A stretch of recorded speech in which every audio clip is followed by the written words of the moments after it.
বিষ্ণু ইসলাম ওনার ইহুদি প্রতিবেশীর বাসায় যেতেন। এক ইহুদি কিশোর বিষ্ণু ইসলামের খেদমত করতে, ইহুদি ছেলে আমার নবীর খেদমত করতো, তারা ছিল নবীর প্রতিবেশী। তো অনেক দিন হয় ইহুদি ছেলেটা আসে না। বিশ্বনবী খোঁজ দিলেন ঘটনা কি, একটা ইহুদি ছেলে না আমার খেদমতে আসতো, ছেলেটা কই? খোঁজ নিয়ে জানলেন ছেলেটা অসুস্থ। বিষ্ণু ইসলাম ওই ইহুদির বাড়িতে চলে গেলেন ওই ছেলেটাকে দেখা করার জন্য, ভিজিট করার জন্য। সুবহানাল্লাহ পড়বেন না? গেলেন, যে দেখে ইহুদি ছেলেটা মুমূর্ষ, যান যায় ভাব, বিছানায় পড়ে আছে, তার বাবা দাঁড়ানো। বিশ্বনবী তার মাথার পাশে বসলেন, মাথায় হাত বুলিয়ে দিলেন, আর ছেলেটাকে বললেন আসলিম, হে ইহুদি ছেলে আসলিম, ইসলাম ধর্ম গ্রহণ করো। তো ছোট্ট ছেলে ভাবে আমরা ইহুদি, এখন ইসলাম ধর্ম গ্রহণ করলে আব্বা যদি বকা দেয়, ফানাযারা ইলা ওয়াজহি আবি, ছেলেটা তার বাবার চেহারার দিকে তাকালো, দেখি আব্বা কি কয়। আব্বা যদি বলে তাইলে ইসলাম ধর্ম গ্রহণ করবো। ইহুদি ছেলেটা তার বাবার দিকে যখন তাকালো, ওর বাবা বলে আতিয়া আবুল কাসিম, আবুল কাসিম যা বলে তাই করো। আবুল কাসিম হচ্ছে বিষ্ণু ইসলামের একটা কুনিয়াত, উপনাম। আমার রাসূলের বড় ছেলের নাম ছিল কাসেম। যেমন দেখবেন আমাদের এলাকায় কারো বড় ছেলের নাম যদি হয় আব্দুল্লাহ, এরা আব্দুল্লাহর বাপ বলে ডাকে। কারো বড় মেয়ের নাম যদি হয় ফাতেমা, এরা কি ডাকে? ফাতেমার বাপ বলে না? তো বিষ্ণু ইসলামের বড় ছেলের নাম ছিল কাসেম। ইহুদি বাবা বলল আতিয়া আবুল কাসেম, আবুল কাসেম যা বলে তাই শোনো, মানে মোহাম্মদ যা বলে তাই শোনো। এই কথা শুনে ছেলে সাহস পাইছে, ছেলে আবার পড়তে আরম্ভ করলো আশহাদু আল্লাহ ইলাহা ইল্লাল্লাহ ওয়া আশহাদু আন্না মুহাম্মাদার রাসূলুল্লাহ, পড়েন আল্লাহু আকবার।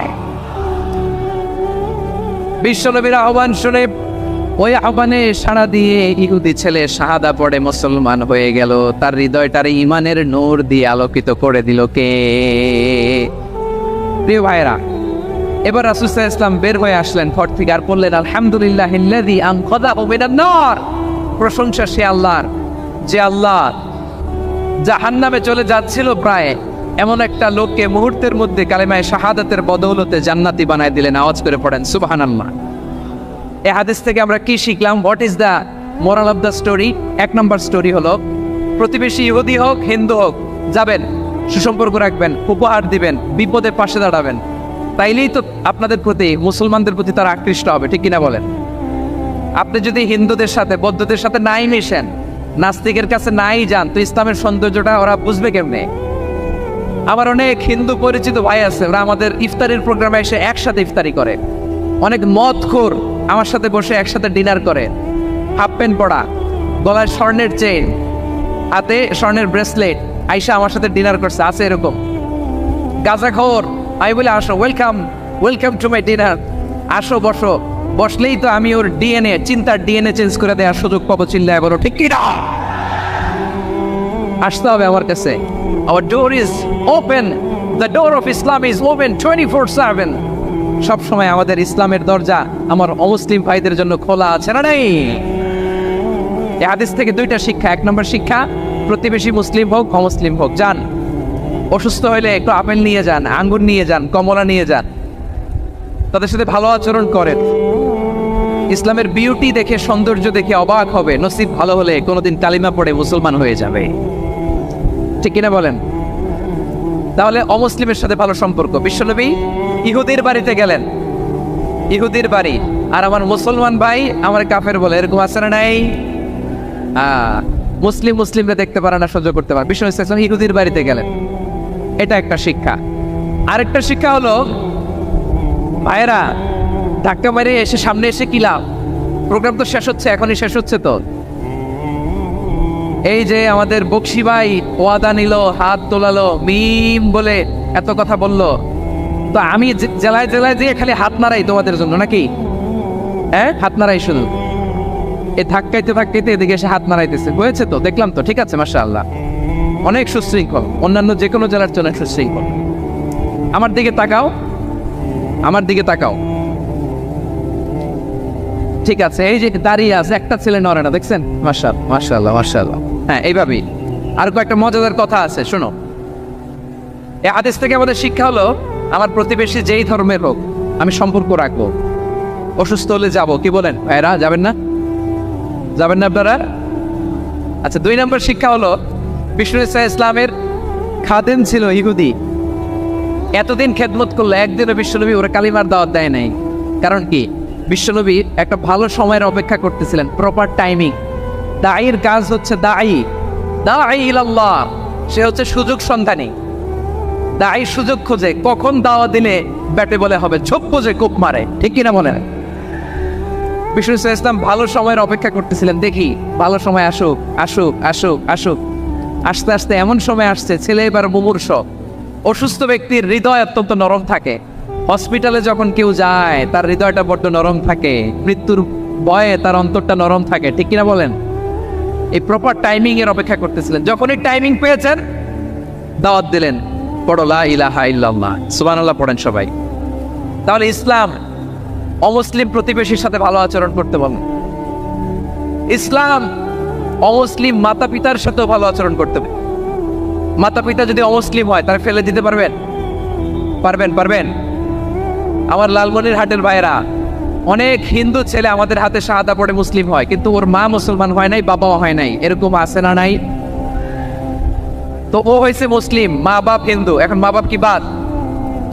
হ্যাঁ, মা বাপ বাদ দেয়া যাবে? যেই মা আপনার 9 মাস 8 মাস পেটে ধারণ করলো, আপনার মায়ের নার ছেড়া তখন আপনি ওই মারে বাদ দিতে পারবেন? যে মায়ের বুকের তাজা দুধ খেয়ে আপনি আজকে বাড়ন্ত তাজা তরতাজা, ওই মারে বাদ দেওয়া যাবে? মায়ের এক ধারে দুধের দাম, কাটিয়া গায়ের চাম, পাপোশ বানাইলে ঋণের শোধ হবে না, এমন দরদি ভাবে কেউ হবে না আমার মাহা গো। মায়ের এক ধারে দুধের দাম, কাটিয়া গায়ের চাম, পাপোশ বানাইলে ঋণের শোধ হবে না, এমন দরদি ভাবে কেউ হবে না আমার মাহা। ঠিক কিনা? মাকে তো বাদ দেওয়া যায় না। وقضى ربك ألا تعبدوا إلا إياه وبالوالدين إحسانا। আল্লাহ বলে অবধারিত 2টা ভার্ডিক্ট তোমাদের জন্য, এক আল্লাহর ইবাদত করবা আর মা বাবার প্রতি ইহসান করবা। আদেশটা কার? মা বাবার প্রতি ইহসান করতে হবে। আমার মা হিন্দু হোক ভালো আচরণ করতে হবে, বৌদ্ধ হোক ভালো আচরণ করতে হবে। আমার যে সমস্ত হিন্দু ভাইয়েরা মুসলিম হয়েছ, তোমাদের মা বাবা এখনো মুসলমান হয় নাই, তাদের সাথে ভালো আচরণ করতে হবে। আপনাদের খেদমত নিজে করতে হবে অথবা খেদমতের ব্যবস্থা করাই দিতে হবে। মান্থলি যে খরচ লাগে এটা দিতে হবে। আরে তুমি এখন মুসলিম, তোমার মা বাবা হিন্দু, এখনই তো সুযোগ ইসলামের সৌন্দর্য দেখানো। এখন মা বাবা যদি দেখে আরে এটা হিন্দু থাকতে তো বদমাইশ ছিল, বেয়াদব ছিল, কি এমন ধর্ম সে গ্রহণ করলো যেটা গ্রহণের সাথে সাথে সে পাল্টে গেল? কি এমন ধর্ম সে গ্রহণ করেছে যেটা তার জীবনকে আলোকিত করে দিয়েছে? নসিব ভালো হইলে তারাও কালিমা পড়ে মুসলমান হয়ে যাবে। বিষ্ণু ইসলামের স্ত্রীর নাম ছিল আয়েশা রাদিয়াল্লাহু তাআলা আনহা, আবু বকর রাদিয়াল্লাহু তাআলা আনহুর মেয়ে। আবু বকর রাদিয়াল্লাহু তাআলা আনহুর আরেক মেয়ের নাম হচ্ছে আসমা। কি না? দুজনই আবু বকর রাদিয়াল্লাহু তাআলা আনহুর মেয়ে, আসমা আর আয়েশা। নাম দুটো কেমন লাগে? আসমা নামটা কেমন লাগে? আয়েশা নামটা কেমন লাগে? সবার ভালো লাগে নাই? নাম দুটো আপনাদের ভালো লাগে? লালমনিরহাটে অনাগত যদি কন্যা সন্তান হয়, যদি মনে চায় আসমা রেখে দিতে পারবেন, যদি মনে চায় আয়েশা রেখে দিয়েন। দেশে বিদেশে এয়ারপোর্টে রাস্তাঘাটে শুধু বলে হুজুর একটা নাম দেন, আমার ছেলের একটা নাম দেন, মেয়ের একটা নাম দেন। তেমন মনে আছে যশোরের 8 দিনের মাহফিলে আমি 1-2টা নাম দিয়েছিলাম। আজকে লালমনিরহাটের এই প্রোগ্রামে কন্যা সন্তান যদি হয় 2টা নাম দিলাম, আসমা কিংবা আয়েশা। ইনশাআল্লাহ পড়েন। দুজন বোন, এক মায়ের নাম, বাবা এক মা 2জন। আয়েশা রাদিয়াল্লাহু তাআলা আনহার মায়ের নাম উম্মে রুমান, আর আসমা রাদিয়াল্লাহু তাআলা আনহার মায়ের নাম কুতাইলা বিনতে আব্দুল উজ্জা। আবু বকর রাদিয়াল্লাহু তাআলা আনহু 4টা বিয়ে করেছিলেন। তো একই ঘটনা ঘটেছে এই ফ্যামিলিতে। আসমা ইসলাম ধর্ম গ্রহণ করে মুসলিমা, কিন্তু তার মা কুতাইলা মুশরিকা। আই রিপিট, বোঝার জন্য আমি আবারও বলি, আসমা রাদিয়াল্লাহু তাআলা আনহা মুসলিমা, আর আসমার মা কোতাইলা, আওয়াজ করে বুঝে থাকলে বলেন, আসমার মা মুশরিকা। তার মানে মেয়ে মুসলিম, মা অমুসলিম, বেজাল আছে না নাই? কিন্তু কোতাইলা আর ধৈর্য ধারণ করতে পারে না। নার ছেড়া ধন, কলিজার টুকরা ধন, কলিজার টুকরা সন্তান আসমারে দেখতে বড্ড মন চায়। সাইয়েদনা আসমা রাদিয়াল্লাহু তাআলা আনহা মক্কা থেকে হিজরত করে মদিনায় চলে গেলেন। হুদাইবিয়ার পর যখন মক্কা মদিনার ট্রাফিক স্বাভাবিক হলো, মক্কার লোক মদিনায় যায়, মদিনার লোক মক্কায় আসে। কোচাইলা কলিজার টুকরা সন্তান আসমারে দেখার জন্য কিছু উপহার নিয়ে বিশাল মরুপথ পাড়ি দিয়ে মক্কা থেকে মদিনায় যায়। সুবহানাল্লাহ বলেন। এখন মা আসছে মেয়ের সাথে দেখা করতে, মেয়ে তো আর দেখা দেয় না। মেয়ে ভাবছে আমার মা তো মুশরিকা, অপবিত্রা, তার সাথে কি দেখা দেয়া যাবে? বিশ্বনবীর দরবারে চলে গেলেন। সুবহানাল্লাহ বলেন। কি সৌভাগ্যবান ছিল তারা, মাসলা জানার দরকার হলেই নবীর দরবারে চলে যেত। ঘরে বউয়ের সাথে ঝগড়া হলে নবীর দরবারে চলে যেত। অনেক সাহাবী বলে আমার পেটে ক্ষুধা লাগলেও আমি নবীর কাছে চলে যেতাম, কারণ নবীর চেহারার দিকে তাকালেই আমার পেটের ক্ষুধা মিটে যেত। সাইয়েদনা আসমা রাদিয়াল্লাহু তাআলা আনহা বিশ্বনবীর কাছে চলে গেলেন, যে বললেন ইয়া রাসূলুল্লাহ, হে ইয়া হাবিবাল্লাহ, ইন্না উম্মি কাদিমাতুন ইলাইয়া ওয়া হিয়া রাগিবা। আমার মা মক্কা থেকে অনেক দূর মরুর পথ পাড়ি দিয়ে উপহার সামগ্রী নিয়ে মদিনায় আমার সাথে দেখা করতে এসেছে গো নবী। আমার জানতে বড্ড ইচ্ছে হয় আমি আমার মুশরিকা মাখা করতে পারবো কিনা। আফা আসিলুহা, আগে যেমনি আমি আমার মায়ের সাথে ভালো আচরণ করতাম, যেমনি আমি আমার মায়ের সাথে সদাচরণ করতাম গো নবী, এখন আমি মুসলিমা, মা মুশরিকা, এখনো কি আগের মতো সদাচরণ করতে পারবো নাকি? বিশ্বনবী বললেন নাম সিলিহা, আরে আসমা, অবশ্যই অবশ্যই, আগে ঠিক যেমন তুমি তোমার মায়ের সাথে ভালো আচরণ করতে, এখনো তেমনি আগের মতো ভালো আচরণ করবা। আওয়াজ করে পড়েন সুবহানাল্লাহ। কি ইসলাম আমরা পেয়েছি! কত ব্রড মাইন্ডেড আমাদের ইসলাম, কত ওপেন মাইন্ডেড ইসলাম, কত ওপেন আপ করতে পারে, চিন্তা করতে পারেন। বিশ্বনবী বললেন হ্যাঁ অবশ্যই, নাম সুলিহা, আগে যেমনি ভালো আচরণ করছো আসমা, এখন ওইরকমই করো, পারলে আরো বাড়াই করো। সুবহানাল্লাহ বলেন। তাহলে আমার যে হিন্দু ভাইয়েরা, হিন্দু বোনেরা, ইমানের বদৌলতে দৌলতে আপনি ধন্য হয়েছেন, আপনার আম্মা আব্বা এখনো মুসলমান হয় নাই, তাদের জন্য দোয়া করেন, তাদের জন্য দোয়া করেন, আল্লাহ যেন তাদেরকেও ইমানের দৌলত দান করে। আমরা সবাই পড়ি আমিন, আরো জোরে পড়েন আমিন। এখন বলেন, ইসলাম কি ন্যারো মাইন্ডেড রিলিজিয়ান না ব্রড মাইন্ডেড? লালমনিরহাটের যুবক ভাইরা আওয়াজ করো, ইসলাম কি ন্যারো মাইন্ডেড না ব্রড মাইন্ডেড? কতটা ব্রড মাইন্ডেড দেখেন। বিশ্বনবী সাল্লাল্লাহু আলাইহি সাল্লাম অমুসলিমরা যদি নবীকে উপহার দিত, ওই উপহারও বিশ্বনবী গ্রহণ করতেন। সুবহানাল্লাহ পড়েন। আপনার অমুসলিম বন্ধু যদি উপহার দেয়, সেটাও আপনি নিতে পারবেন, যেটা নেওয়া জায়েজ। কিন্তু আপনার বন্ধু যদি আপনার মদের বোতল দেয়, নিতে পারবেন? হ্যাঁ, মদের বোতল দিলে পারবেন। আপনার বন্ধু যদি আপনার পর্ক দেয়, পর্ক, শুকরের গোশত মিশ্রিত কোনো খাবার, ওটা নিতে পারবেন না। হালাল যে কোনো জিনিস নিতে পারবেন। বিশ্বনবী সাল্লাল্লাহু আলাইহি ওয়াসাল্লাম অমুসলিমদের দেয়া হাদিয়া গ্রহণ করতেন। কেমন নবী ছিলেন, আমার নবীরে চিনে নেন, আমার নবীর অ্যাটিটিউড জেনে নেন। বিশ্বনবী সাল্লাল্লাহু আলাইহি ওয়াসাল্লাম যখন কোনো জনপদে যেতেন, 3টা অপশন নিয়ে যেতেন। প্রিয় ভাইয়েরা আওয়াজ করে বলতে হবে, কোনো জনপদে গেলে আমার নবীর অপশন থাকতো কয়টা? আমার মতো 3 আঙ্গুল উঁচু করে দেখান আর বলুন, আমার নবী কোনো জনপদে গেলে কয়টা অপশন নিয়ে যেতেন? 1 নম্বর অপশন আসলিম তাসলাম। নতুন এলাকায় গেলে বলতেন আসলিম তাসলাম, ইসলাম ধর্ম গ্রহণ করো, শান্তিতে থাকবা, আমার ভাই হয়ে যাবো, আমরা ভাই ভাই, ইসলাম মানো, আমরা ভাই ভাই। অপশন নাম্বার কত?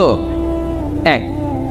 যদি বলে না ইসলাম মানবো না, ওকে, অপশন নাম্বার 2, মুসলিম হওয়ার দরকার নাই, লা ইকরাহা ফিদ্দিন, ইসলামে কোনো বাড়াবাড়ি নাই।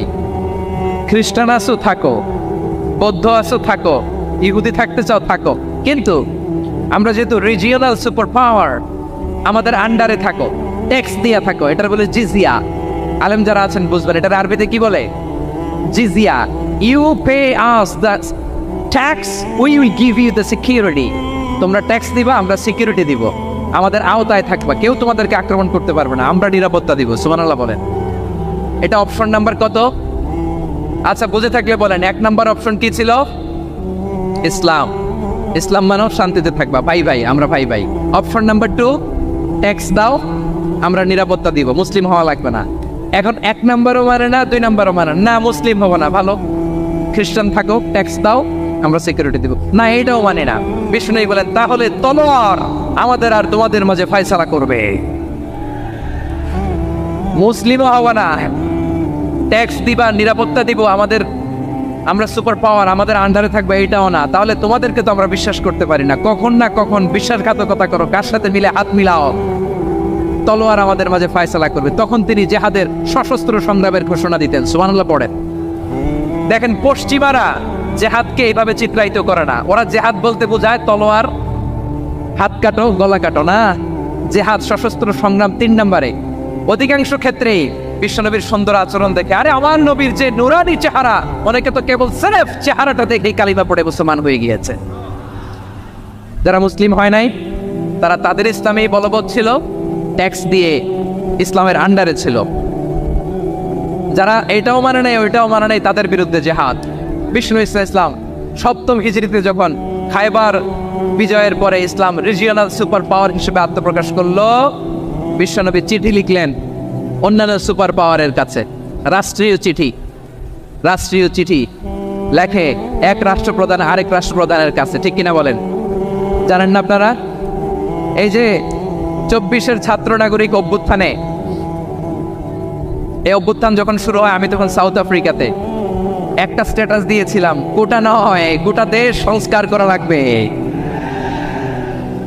শুধু বাংলাদেশ নয়, সারা বিশ্বের বাংলা ভাষাভাষী লোকেরা এই আন্দোলনের সাথে সমর্থন তারা করেছে, এটাকে সাপোর্ট করেছে, তারা সমর্থন দিয়েছে। আমাদের ইউনাইটেড আরব আমিরাতের বাংলাদেশি ভাইয়েরা তারা সেখানে রাস্তায় নেমে এসেছিল, জানেন? ওইখানে ডেমনস্ট্রেশন করা যায় না, সেখানকার সরকার তাদেরকে যাবজ্জীবন দিয়েছিল। তখন আমাদের এই যে প্রধান উপদেষ্টা ডক্টর মোহাম্মদ ইউনূস সরাসরি G2G বলে, এটারে G2G, government to government, G2G, উনি চিঠি লিখলেন যে তাদেরকে, ইউর হাইনেস, এ সম্মানিত আমির, আপনি আমার এই চিঠির কারণে আমার সম্মানে এই 53 জন বাংলাদেশিকে মাফ করে দেন। এই চিঠির বদৌলতে বেকসুর খালাস পেয়ে গিয়েছিল আমাদের ভাইরা। জানেন না এই ঘটনা আপনারা? তাহলে গভর্নমেন্ট টু গভর্নমেন্ট চিঠি দেওয়া হয়। 7ম হিজরিতে বিষ্ণু ইসলাম সব সুপার পাওয়ারের কাছে চিঠি দিলেন, রোমান সম্রাটের কাছে, পারস্য অধিপতির কাছে, মিশরের অধিপতির কাছে, সবার কাছে চিঠি লিখলেন। চিঠির ভাষা ছিল এরকম, মিন মুহাম্মাদিন রাসূলিল্লাহ ইলা মুকাওকিস আযীমিল কিবত, মুহাম্মদ রাসূলুল্লাহর পক্ষ থেকে মিশরের বাদশার কাছে, আসলিম তাসলাম, ইসলাম মানো শান্তিতে থাকবা, সালামুন আলা মান ইত্তাবাআল হুদা, শান্তি তার জন্য যে হেদায়েতের অনুসরণ করে। সুবহানাল্লাহ পড়েন।